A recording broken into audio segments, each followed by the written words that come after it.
Hello everyone, Lags Offline here, and today I'm going to show you a standard Tech 2 build for both the UNSC and the Covenant. It is the same, it might be a little bit more efficient with the UNSC because their Marines gather supplies a little bit faster than Grunts do. And with that being said, you can know that this is a high level strat because I am number 1 in the world for 2v2s currently. So let's search a team war so I can find a bunch of random people to face against.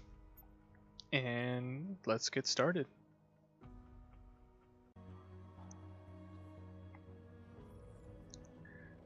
So first you want to start off queuing up a supply pad and having your Marines gather supplies near your base. Then you're going to queue up a generator and then go generator third.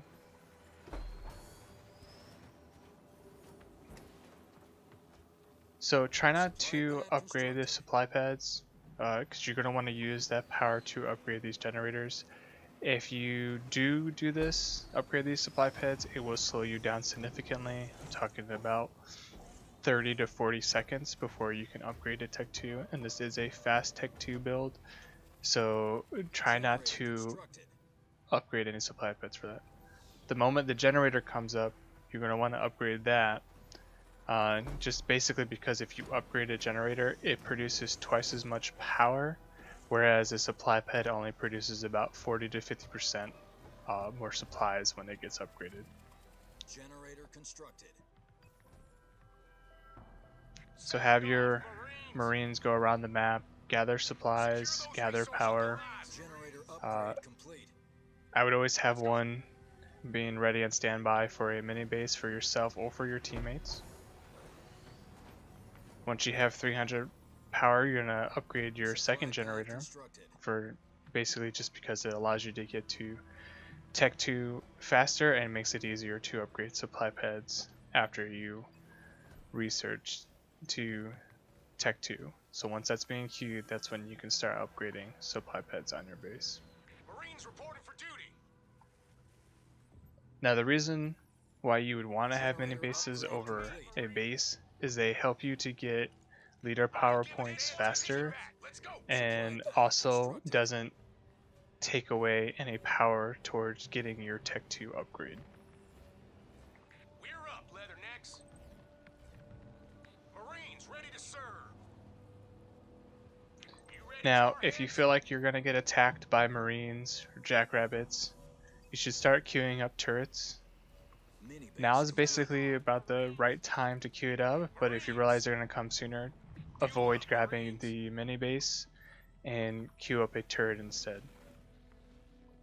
Get yourself in order, Marines. The leader power points that you want to use to purchase is UNSC Raid 1, and then when you get your second one, you're going to want to upgrade that to its second level. And basically what this does is allows your infantry units to move a lot faster. I mean, 2.5 times faster than people who don't have that upgrade. And also allows you to capture power nodes relatively quickly. Stand to, troops. Point us at them, sir. Okay. Marines ready to serve. All units. So I got my other leader power point. I'm going to upgrade to UNSC Raid 2. My base is being upgraded, so I'm going to start upgrading supply pads. Queue up another turret if you need it or if you don't. And then as Captain Cutter, the way the strategy is going, you're going to want to go infantry, so you're going to want to queue up 2 barracks.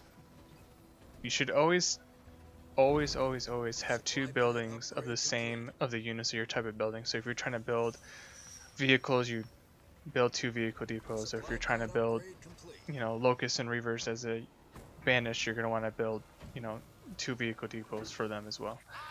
And, infantry, always try to keep it in pairs of 2. It always seems to be the easiest for keeping up the army and then, rebuilding your army when it gets destroyed. So as Captain Cutter, you're going to want to start building snipers and cyclopses, and then using your leader powers to get any other units. So what I like to get is ODST assault drop, and Cyclops drop and ODST assault group. And these two, close air support and ODST assault group, they are completely dependent on the situation. Because ODST assault group takes about 27 units worth of population, you might actually have to use close air support first because you might already have 80 out of 80 units or just not have the population to even use that leader power. So I just would recommend just staying away from it until later on in the game. All units. Cyclops, ready to smash some vehicles. Time to dance. All units. Now it's always good to have the high ground with long range units like locusts and snipers. They can definitely turn the tide of a war or conflict you're having on the map somewhere, and it just basically gives you a much better advantage. Supply pad upgrade complete.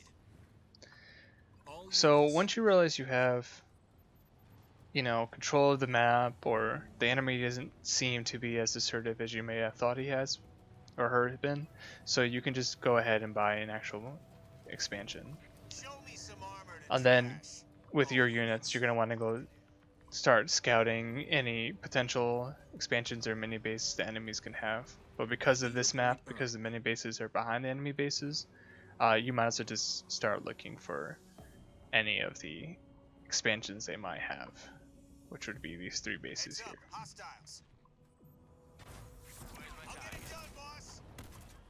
All units. So look at that, I caught it right when I got up, so they just wasted a few hundred resources right there.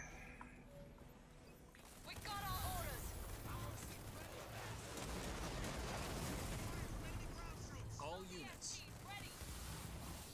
Look at that, so you see how they're just all using their leader power points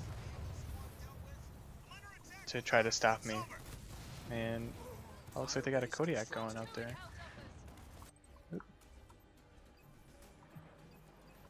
But you saw how I was able to easily counter them, force them to use a bunch of leader powers and defend that base, and now I'm gonna destroy it.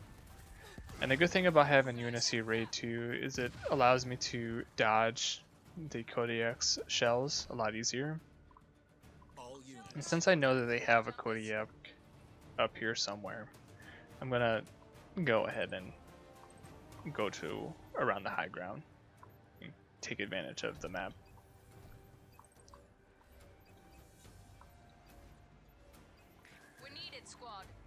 And basically that is the fast Tech 2 strategy with Captain Cutter.